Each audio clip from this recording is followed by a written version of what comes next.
To break this down further, I'm joined by Douglas Smith, his former Assistant Secretary of the U.S. Department of Homeland Security, now a managing partner for Kent Strategies. Douglas, great to have you with us. Thank you. I want to ask you about the motives and the suspects of the latest investigation. The London police have raided an East London neighborhood that is populated by a largely Muslim population.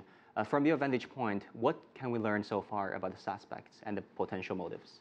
It's a really big challenge the Prime Minister faces. I think an important thing is to take one step back and to remember what her job was previous to being Prime Minister, and that was the Home Secretary, the equivalent of the DHS Secretary here in the United States.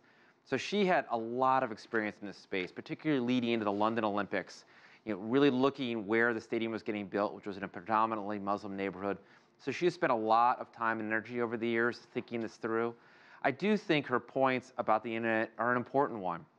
We were seeing it as so easy for anyone just to look at the internet, get inspired by something, and go off to do it. As your correspondent just talked about, it doesn't take much. You don't need a machine gun, you don't need a bomb, you just need a truck and the will to wreak havoc. So I think what England's going to have to do is do a lot of what they did coming out of the challenges with the IRA all those years ago, is just have the population, if you see something, say something.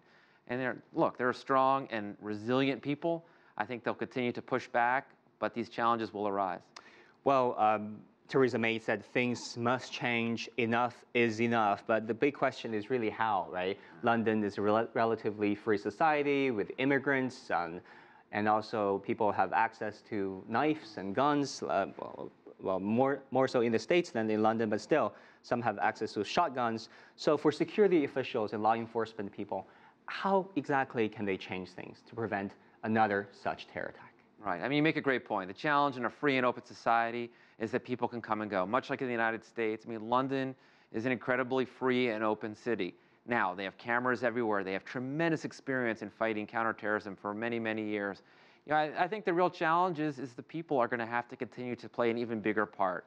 We launched a big campaign coming out of New York here called See Something, Say Something. But really, the British invented it. They invented it coming out of the challenges with the IRA in the 70s. The challenge that the Prime Minister is going to face is what you've just addressed. It's not that hard for a single lone wolf to get behind the vehicle and drive down a bridge and start to take people out.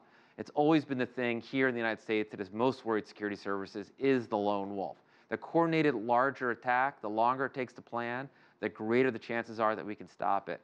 But if it is a lone wolf, it's just that much more difficult. Talking about lone wolf attacks, the Westminster attacks in London previously, and also the Manchester attack, suspects were British citizens. They grew up here in the West, and they pretty much feel alienated by the mainstream Western society, and then somehow they reconnected with their ancestral home and radicalized version of Islam, and then resorted to terrorist attacks. So what can the British society reflect and change to help those potential suspects to better fit into society? Right. I mean, I think it's the same challenge we're facing in the United States, as we saw in the horrible massacre in Charleston, South Carolina, that we saw in the school shootings. When people become feeling like they're an outcast, they'll lash out. I don't think it's a problem solely for the British. It's really a world problem.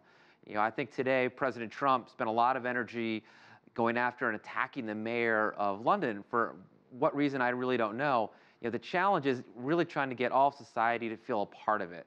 Much like Dylan Wolf, the antagonist in the South Carolina murder, felt he had to lash out against the peaceful people. It's the same situation that the Prime Minister May is having to face. And I think the only thing that you can do is continue to look for ways to reach into the community. The Islamic imams in London today put out a very powerful statement, talking about standing one and united with Great Britain. And I think that's the kind of partnership that the Prime Minister will have to continue to work with. Those are certainly deeper issues for Britain and the U.S. to tackle. Thank you very much, Absolutely. Douglas.